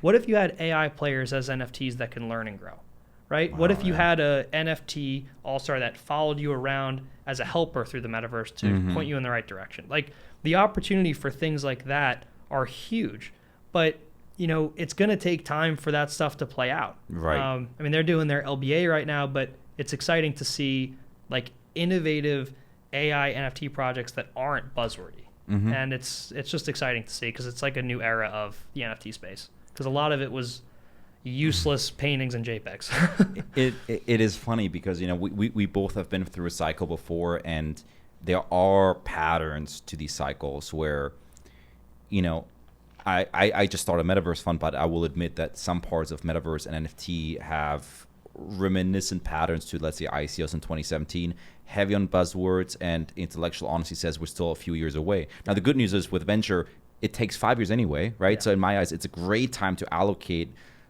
over the next, let's say, 12 to 18 months, because like if the Metaverse space cools down, it means better valuations, less clowns out there, being founders. Yeah. So I think it's a great time to allocate, but at the same time, how long do you think it takes? Like, first of all, what is your vision of the Metaverse, and how long do you think it takes for us to get there? Yeah, I want to go back to your last point, like on how history rhymes.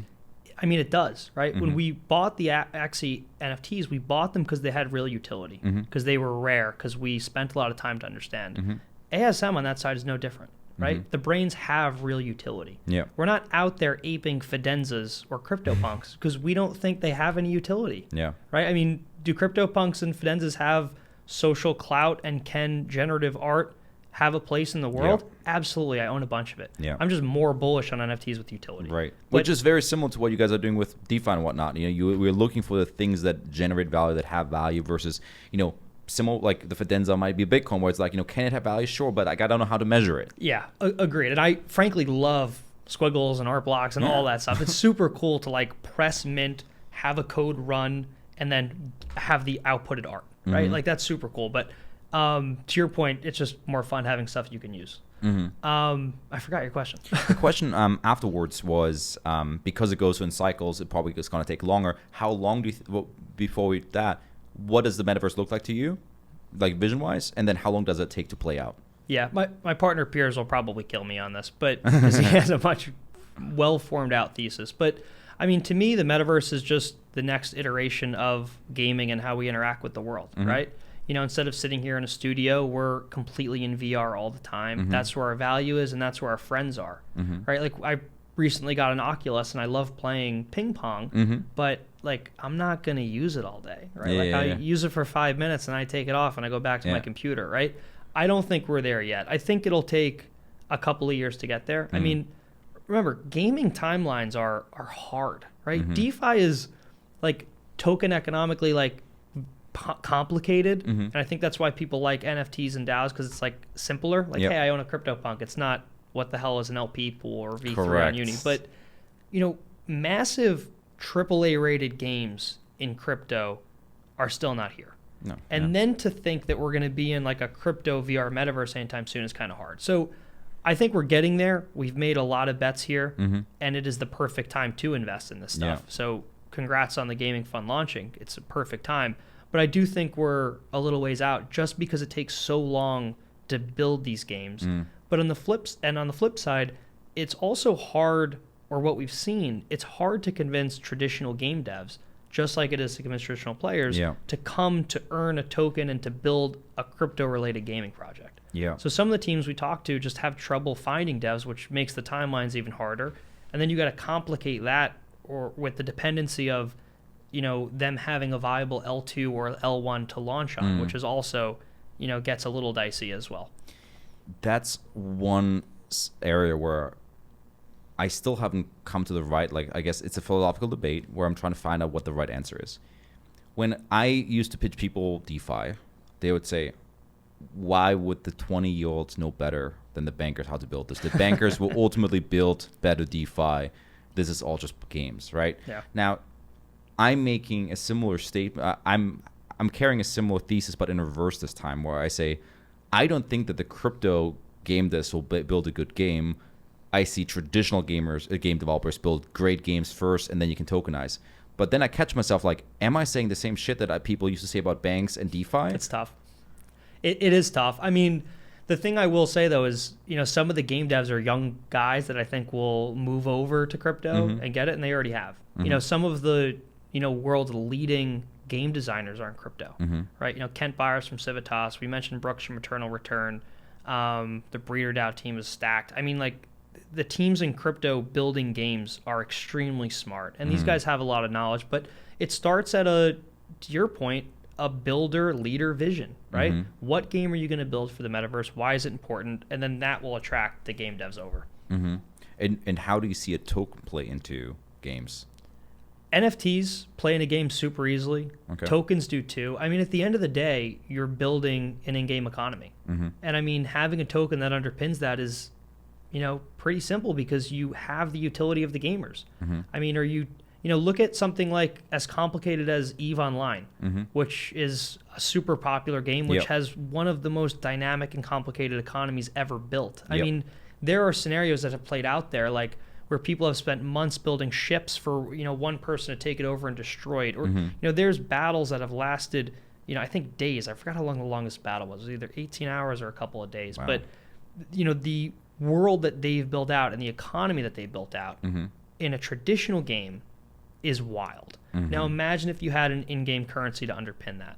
That would, one, make a ton of sense. If it's as simple as a tax or taking a fee for usage on whatever, that's one thing.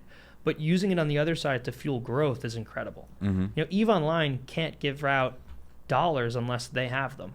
Correct. Right? The next version of EVE Online, or if they were to launch a game, hypothetically speaking, or if or other metaverse games do, they have a token that they can give out to incentivize growth that will. Correct. And it's almost structured as a DAO versus the EVE Online company. Exactly. Got you. That's awesome. Let's roll through the conversation a little bit. I got two more points that I want to get over because we've been going for a while. I love it. I want to make sure you're not getting tired. I'm fine. Let's do it. Awesome. Let's keep going then. Because honestly, this is a very deep well we're digging here, and I think there might be room for a second episode at some point. I'm across the street. I'm down. My man. Glad to have you in Miami. So, people might listen to this. Some of my LPs listen. I got some older gentlemen from like the TradFi world. And they might see two young guys here, that probably haven't worn a suit in God knows how long, which is wore black T-shirts, And the question sometimes comes, 5 years ago, 10 years ago, we still lived in a very Silicon Valley-centric environment where, like, how do you get deal flow? You have an established name. You live in Silicon Valley. That's where you meet the founders. Now we've went into a really decentralized world where, at least for me, most of our meetings happen on Zoom. Sometimes I have like 10 meetings on Zoom. We, for background too, we probably started connecting in 2018, latest 2019.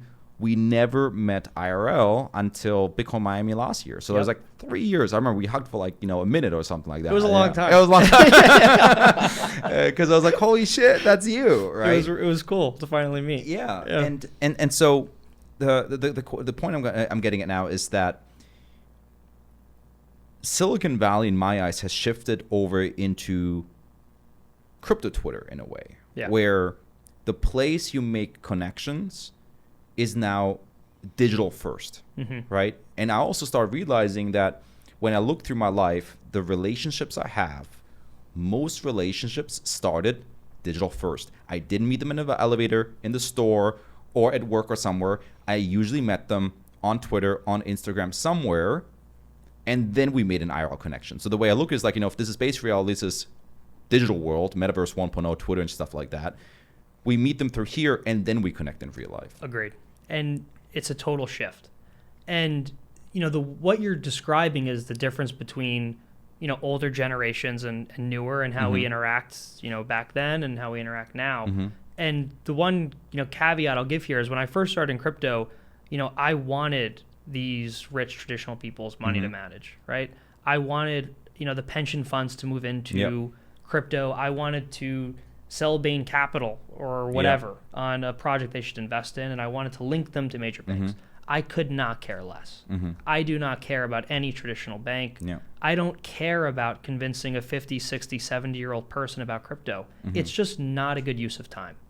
Those older generations do not know how to work within crypto. And I hate to say that, but it's just how it is. Like, it's a total shift. It's not who you know anymore. It's not, oh, I'm an investor in this and they're going to have the best access. That's well, I proven will say, wrong. I think it is who you know, but it's kind of digital first. I mean, look, You're right. Yeah, digital first. If I talk to teams, they all be happy and dying to have Delphi. No, you're right. I meant more so that the boomer side of it, where they're sitting in a Silicon Valley office and they're saying, hey, I know this guy, he's going to start something big. Mm-hmm. It's knowing the builders and knowing the grassroots community that's important, right? Right. Like, and the thing that I hate about this is the older generations have so much wisdom. Mm-hmm. They are the smartest people in the world that have done everything we've done multiple times. Mm-hmm. Instead of it being a combative older generation versus younger, come into the space. Yeah.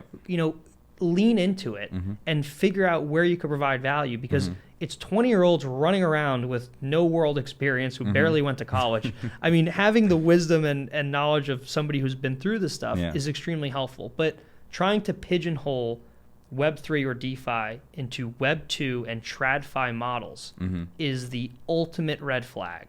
And it's got to be a conversion in people's mind or it's not going to work. Right.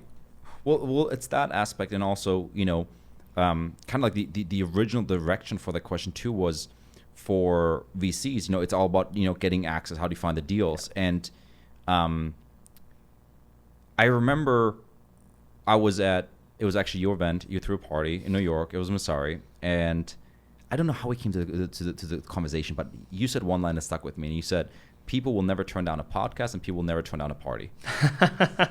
So the first one is my claim to fame. The second one is my partner Neil's. All right. Yeah. So the first one I got because I started a podcast 4 years ago because I had no network, and who the hell says no to a podcast? Yeah. And Neil had the party side because he's totally right. No one says no to a party.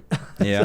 So it worked. And so because people might look at crypto and they say, like, for example, next week's Bitcoin Miami, which always has a lot of events, and it's like, crypto is like, partying, it's like it's a bubble and whatnot. But the reality is, it's a new, in a digital first world where we see each other every day as avatars, right? And we know each other. I've got, a good relationship with you. I've got a relationship with people like, let's say, Daryl from Defiance. I've never met IRL, Love Daryl.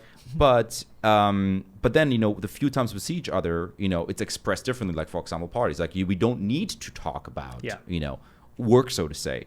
And so I guess the valuable question that comes for let's say listeners, you're brand new to the space. I sometimes get this from analysts, right? They're brand new to the space and they need to build network and connection. How do you get because network connection is a source of deals, for example, as a VC, right?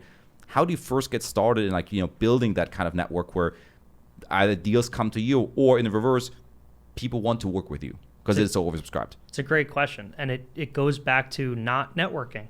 Right? Don't network. Don't try and get a call with Felix, right? Or his analyst or associate, right?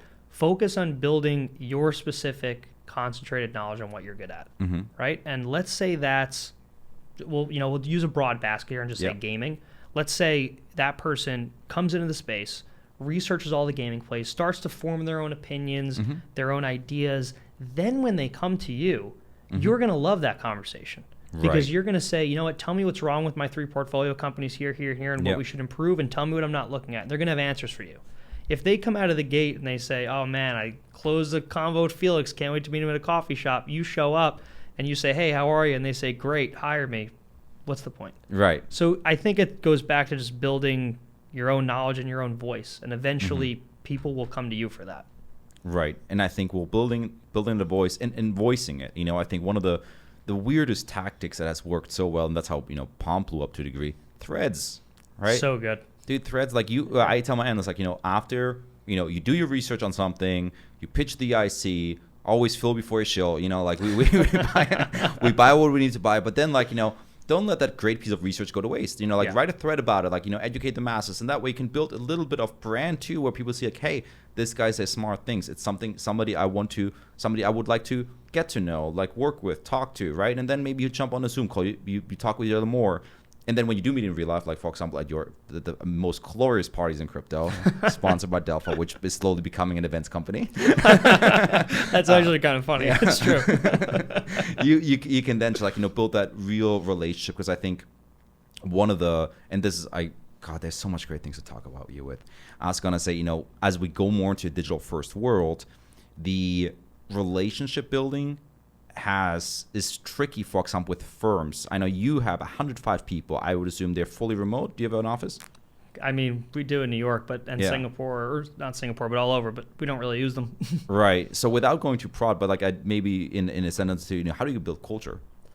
That's a really good question. I mean, it starts at the top. I mean, right? It's us every day, like instilling what we think is important and what we don't think is important, right?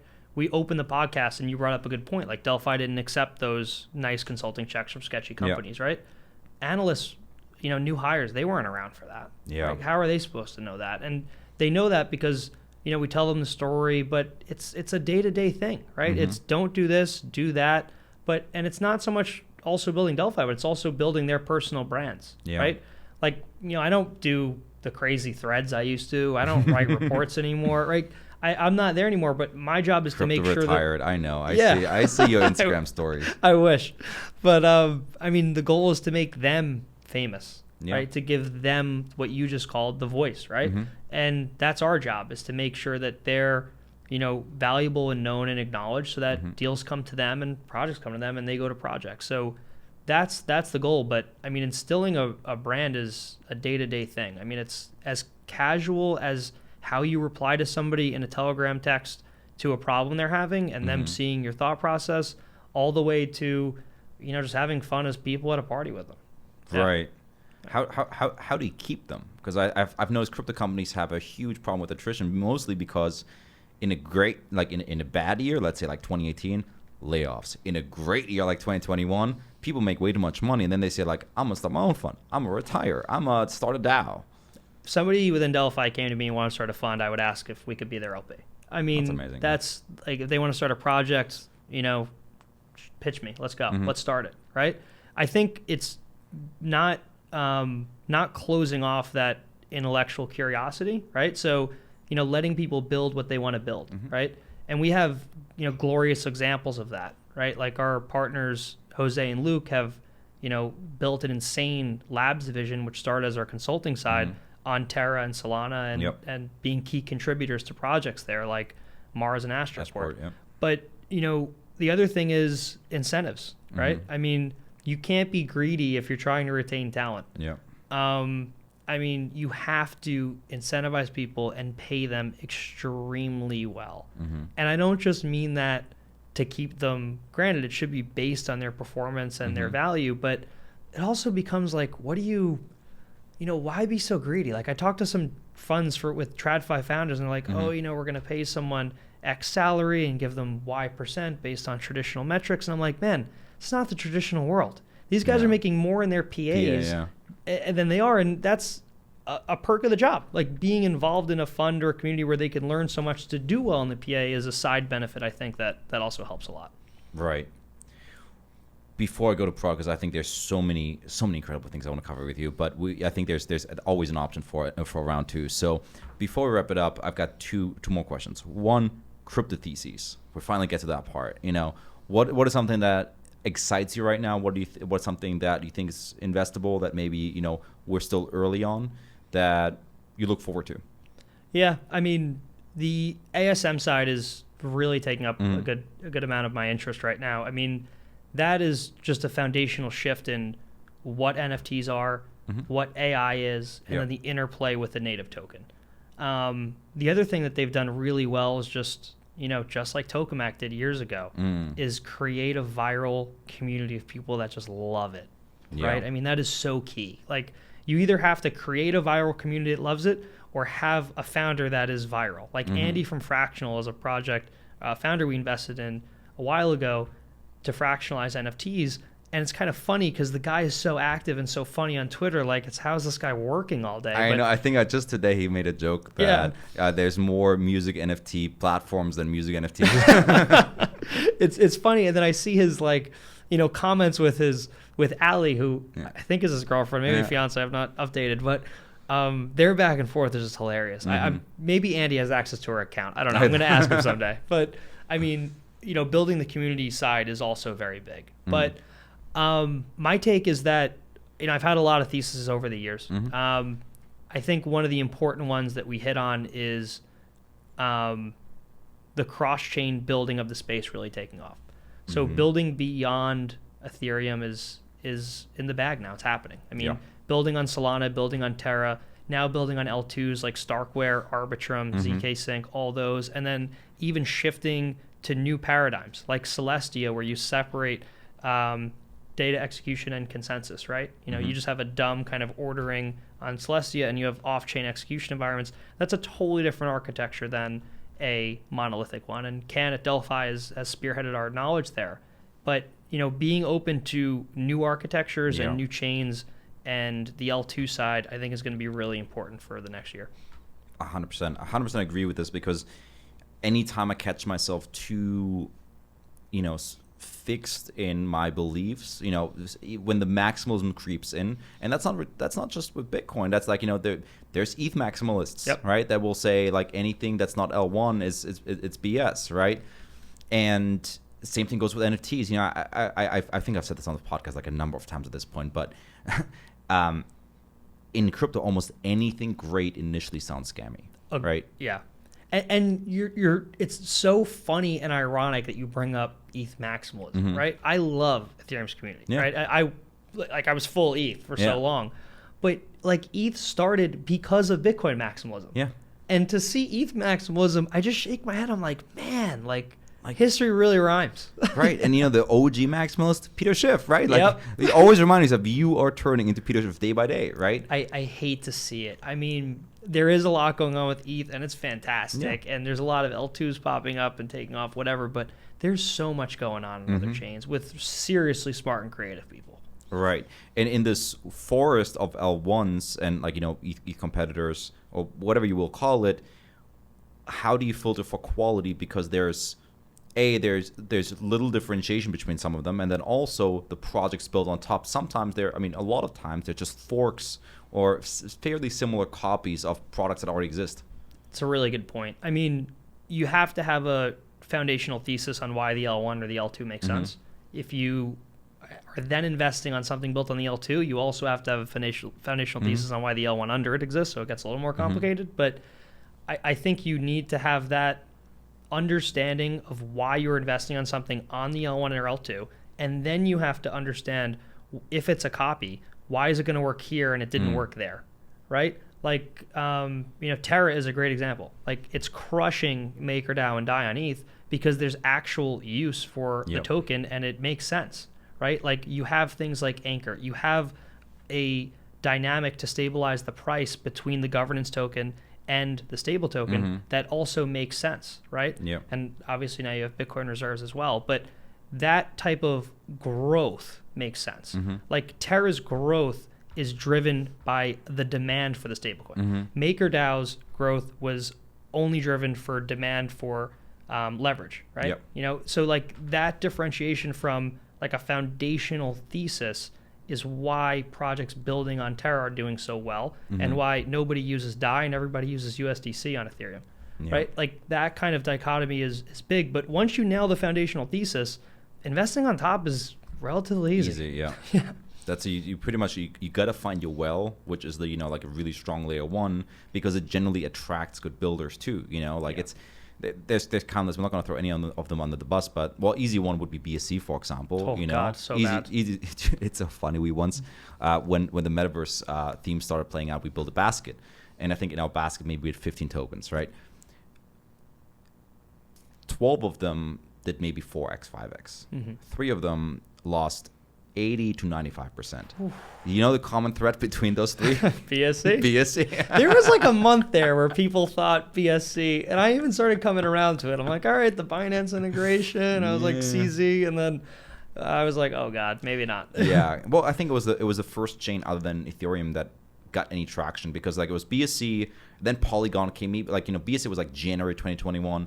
Polygon was like maybe March, April 2021, stole a lot of traction from BSC. And then there was no shortage of it. I mean, in Phantom, Harmony, Avex, Solana, you name it. Jesus. But the thing that, you know, made, I guess, like Luna stand out was that, you know, Anchor was unique.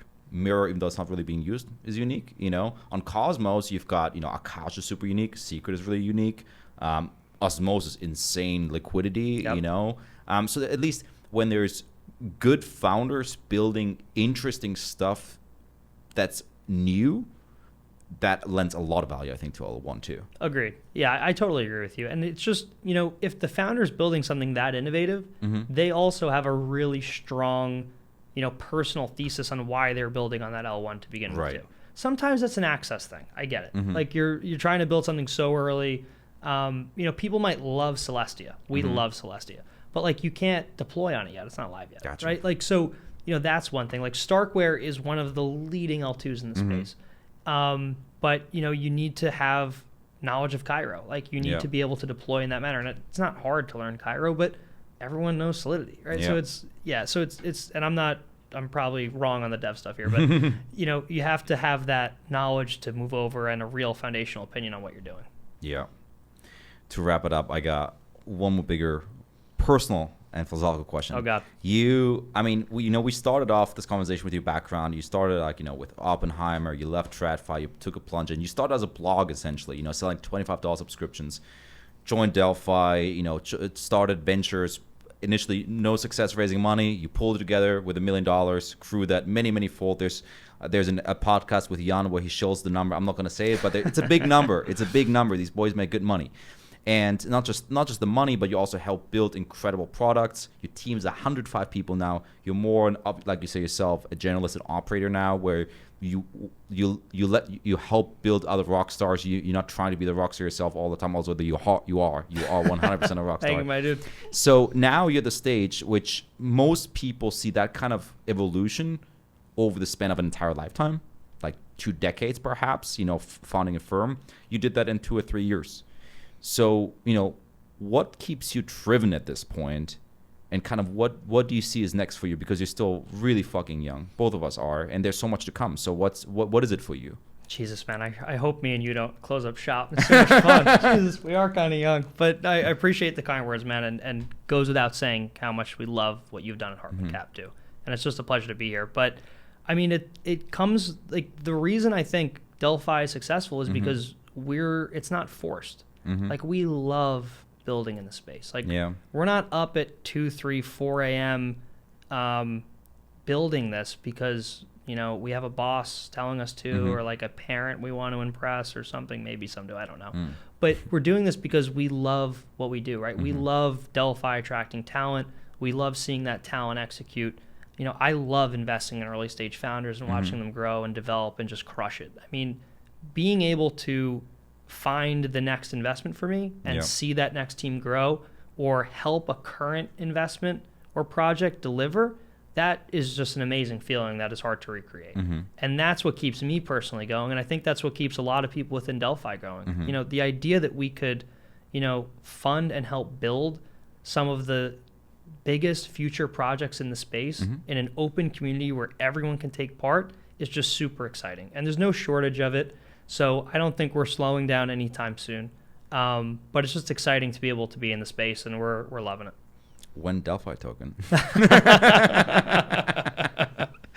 We'll save that one for the legal podcast. There we go. Well, man, I don't want to get yelled at after this. We'll cut it out. But my man, it's been such a pleasure. I'm so happy that you moved to Miami. We can finally bro out. Miami is the best. It is the best. The energy here, and your texts are one of the key reasons I got down here. So thank you for shilling me. But it's great to be so close, man. I'm excited that we could do stuff together and invest alongside each other. And, you know, the community that you've built here personally within Hartmann, I mean, walked in and see the fire in these guys' eyes is just incredible to see. Hell yeah. Well, I look forward to many more years of building and great memories and just, like, you know, make a difference here. So let's do it, man. Hell yeah. Thank you so much for coming. Appreciate it.